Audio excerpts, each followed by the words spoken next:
Ayan, makakahuli na tayo. Mga kababayan, nandito tayo sa ilog. Namimingwit po tayo ngayon. At ayan na, may gumagalaw na siya oh. Hinihila na siya. Nakakatuwa naman na makakahuli tayo ng pangulam dito. Alam nyo ba mga kababayan, nung bata ako, gawain ko po yung mamingwit sa ilog. So ngayon, ay may hila na. Malaki yata ito. Malaki yata. Halos sa 3 kilo. Napakalaki oh. Yan oh, laki niya. Jackpot.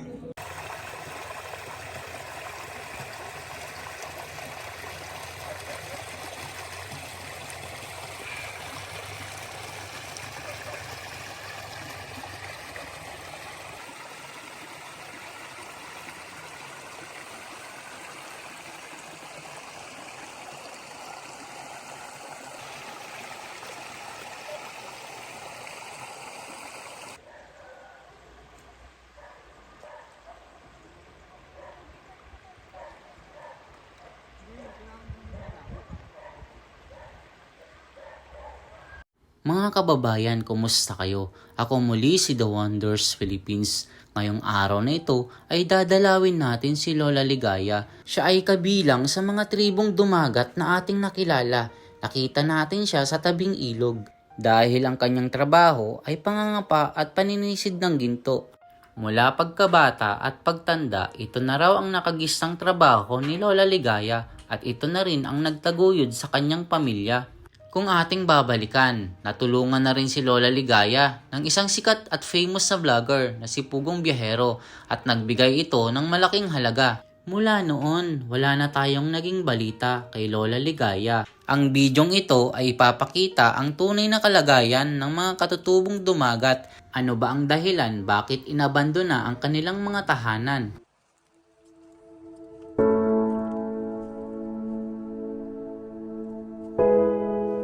Mga kababayan, dinalaw natin ang kanilang mga bahay at nagulat ako dito dahil kahit isang tribong dumagat ay wala na akong makita.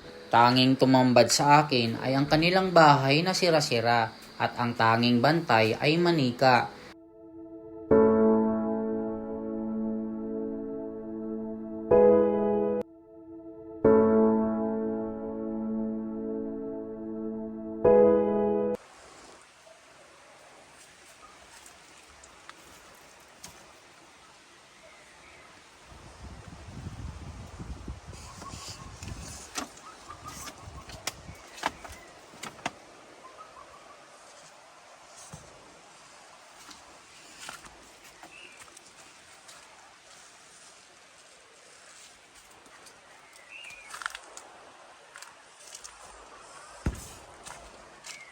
Makikita nyo po ito. Pag malakas po yung ulan, talagang kala mo falls na bumabagsak yan. Kaya yan din yung dahilan kung bakit nagsilikas na po yung mga katutubo dito. Kaya nakikita nyo, abandon na yung mga bahay nila. Wala nang tao dito. Ang mangyayari niyan, yung mga bahay nila hindi kaya po ng malakas sa ulan, kaya silipin natin.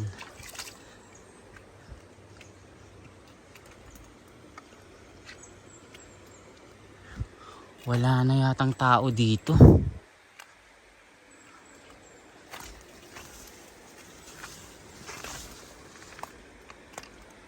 Yan, ni isang katutubong, ni isang dumagat, wala akong makita.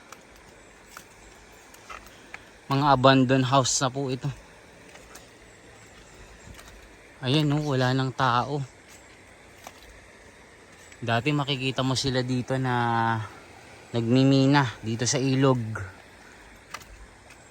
Sinisisid nila yung mga ginto.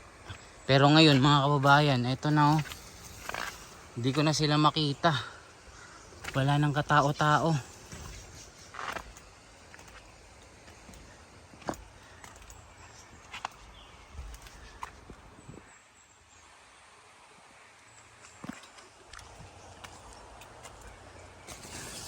Ayan oh, iniwan na lang yung mga bahay nila dito.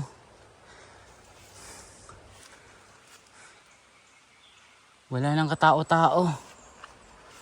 Yan yung kusina ni Lola Ligaya. Ito na lang. Wala nang tao. Ang maririnig mo na lang yung mga huni ng ibon. Yung pagaspas ng ilog dito. Na kung saan ito po yung lugar na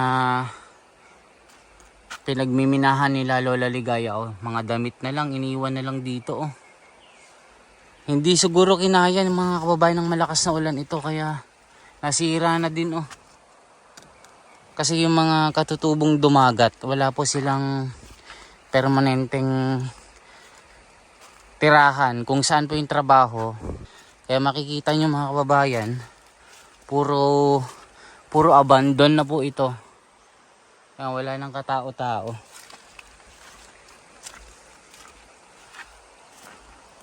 Yan yung mga kawayan na ito na talagang ginawa nilang bahay nila. Wala nang kahit anino mga kababayan, wala nang makitang Lola Ligaya dito. Ito yung bahay na isa. Ayan oh. Ay, malakas na agos ng ulan yan na galing bundok. Tatamaan yung bahay yan oh. Kaya wala nang tao. Ang dami nila dati dito, mga 5 pamilya.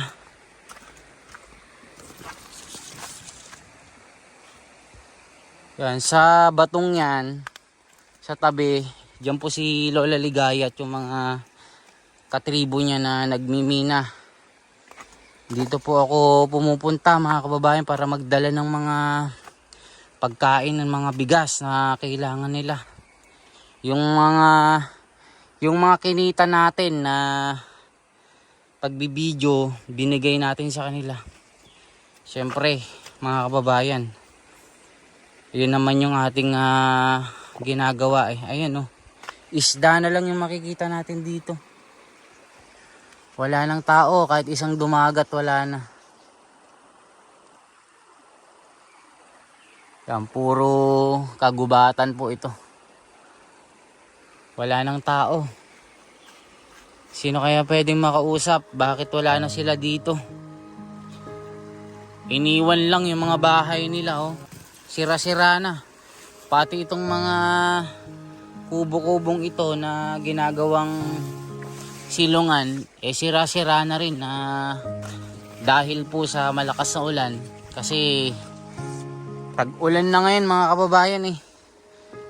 Kaya yung mga katutubo, lumikas na sila at humanap ng maayos na tahanan. Umakyat po sila sa bundok, yung dati nilang tirahan doon. Nagpunta rin dito si Pugong Biyahero mga kababayan. Kasama natin, natulungan din si Lola Ligaya.